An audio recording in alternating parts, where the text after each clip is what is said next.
What's up? It's Vision again, and it's time for another video. This time we're going to be talking about sidestepping. So if you're new to Tekken, or if you're interested in Tekken, you probably already know that one of the more interesting things and different things about Tekken is that it's 3D game. So you can move into the foreground and background and whatnot. So this video is gonna show you basically how to use this aspect of Tekken to better your gameplay, because it can get pretty in-depth. So first of all, we're gonna be talking about sidestepping and sidewalking in the neutral. This is the way that you might expect sidestepping and sidewalking to work in this game. So you might be in this little dance here in the neutral, right? And you're trying to hit your opponent. And sometimes some characters have certain moves that they might throw from afar to try and hit you. And sometimes these are the easiest moves to sidestep, like Horong's Peacekeeper here. It looks like that right there, right? What you can do is you can just sidestep it. Right there. It doesn't have any tracking, and it's super easy to just make this move go right by you. So yeah, that's one example there. Another example is Paul's Trooper Roll. It does the same thing. It's like a long-range move, but you can just sidestep out of the way, and it just goes right by you. So there's a lot of moves in Tekken that may not follow this principle, right? You can't really sidestep it, but these do. You can just be on the lookout for some of these moves, and you just sidestep them, and they go right by you, and then you just punish it, just like that. So there's other aspects about sidestepping and sidewalking. I think that's the first one. That I feel like that would be the first thing that a new player's mind might go to in regards to sidestepping and sidewalking. Alright, so this is the second part of the sidestepping tutorial, and this is where the meat and the potatoes will mostly be as far as sidestepping. This is where you're going to get the most applicability out of sidestepping, I think. This is where most of it's going to be. So we're basically going to be starting off the premise that Tekken is a turn-based fighting game. So what that means is you'll be in the neutral, be doing this little dance where you're trying to space out your opponent and trying to get into a position to hit your opponent. So when you get into that position, you're going to hit a button. So when you hit the button, you're basically initiating a potential transaction between you and your opponent. Normally, turns are dictated by the frame data, but you don't need, even as a new person, you don't need to know anything about frame data, because you can still have a way to tell if it's your turn or not, and that's basically by the visual cue. So when you hit the button, you can see if your move connected or if it was blocked, right? So that's where we're going to be going with this turn-based thing. So let's say you have your attack blocked. That's going to be something that's going to be happening a lot in your games, right? Let's say you make an attack and it's blocked. Let's go over some of the things that you can do when it's blocked.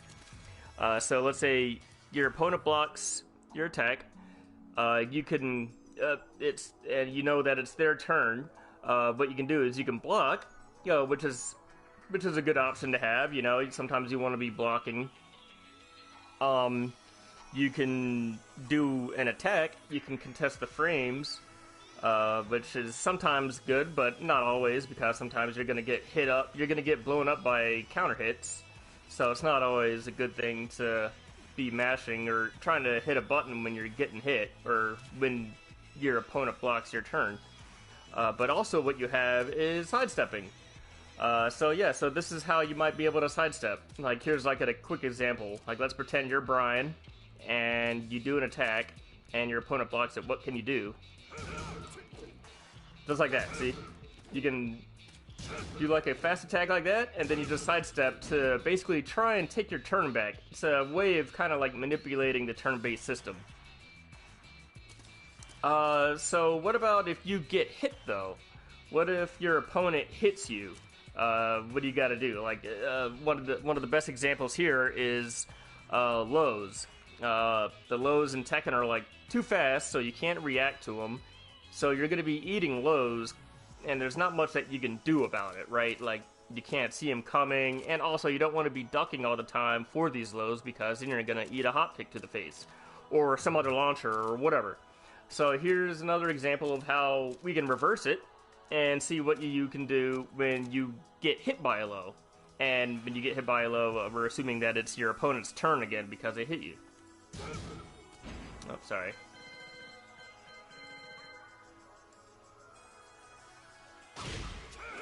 See, just like that again. So just because you get hit, it doesn't mean that you have to sit there and block all game. You still have other options. So that's sidestepping. That's kind of like the main thing about sidestepping, and this is what you can do when you're practicing or if you're playing with friends or whatever. Just simple stuff like this. You know, just what I showed you earlier. You can just do something like that, like do some moves that are not so bad on block, you know, like they're maybe -1 to -3, and then you sidestep. And then also, what you can do is you can start incorporating like making like really capitalizing off of making your opponent whiff. So here's another example.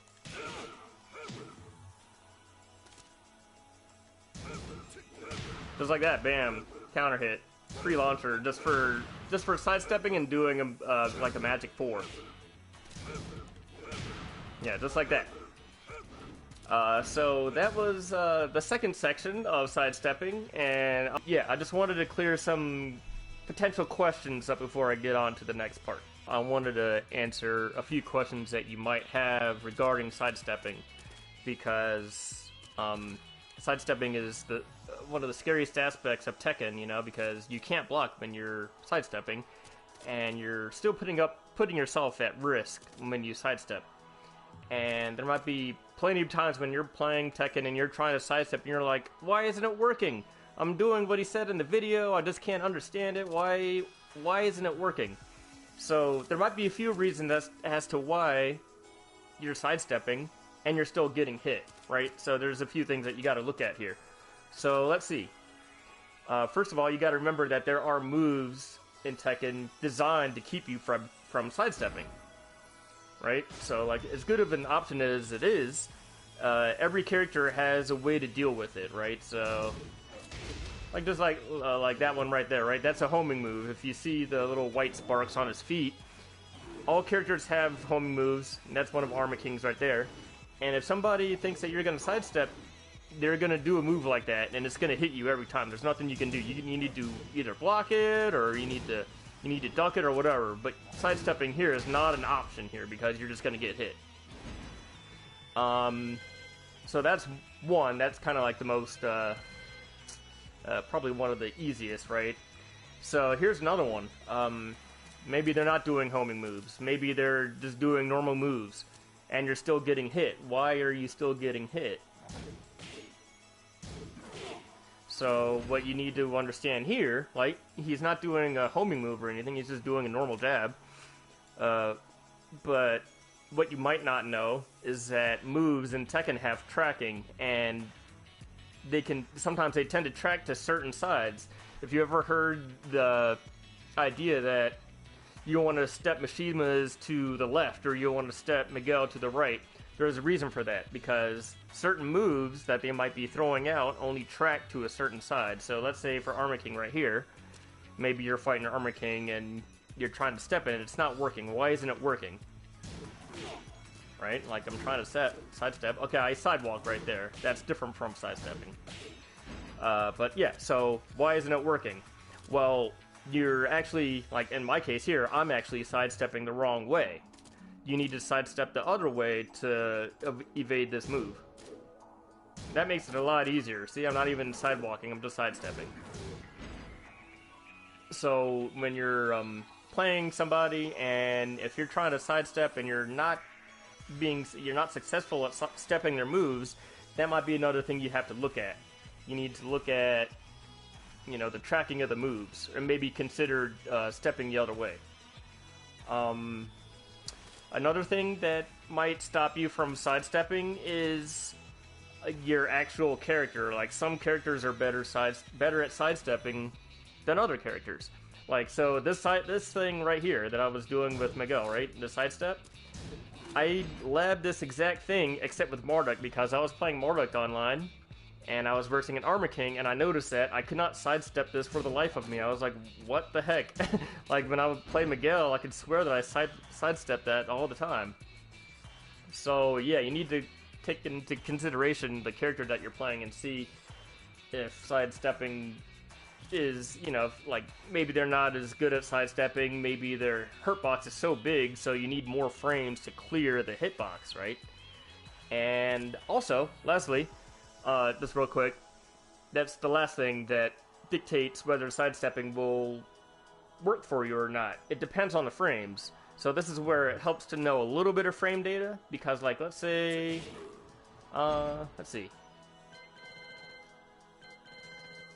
Say, what am I doing? Alright, so, let's see here. Like, if you look at the frame data, Armor King is only -1. He has plenty of time to sidestep. But if he were at something like -9 instead, let's see, what is this move here? If he's... Oh, what? Okay, bad example. But anyway, if you're... If you're -9, that's pretty... You don't have enough frames to sidestep, and you just need to block. If you're, like, in the -7 to -9 range, sidestepping will more than likely not work for you in that instance, and you're probably going to get hit. And alright, so this is the final part of the sidestepping tutorial, and this is kind of where you're going to be playing, like, big boy Tekken. A lot of the stuff here, like, it's going to require you to be a little bit tight on your movement because you got to execute, you know, like the perfect tire. You might be blocking, but you can sidestep extensions to avoid mix-ups. So this isn't like a huge list, but here are like some examples. Nina's down 3-4-3 series. Anna's down 3-4-1 series.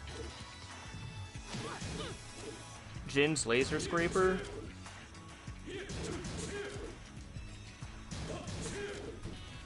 Ganryu's back 1 series. This one has a crucial mix-up that you need to sidestep.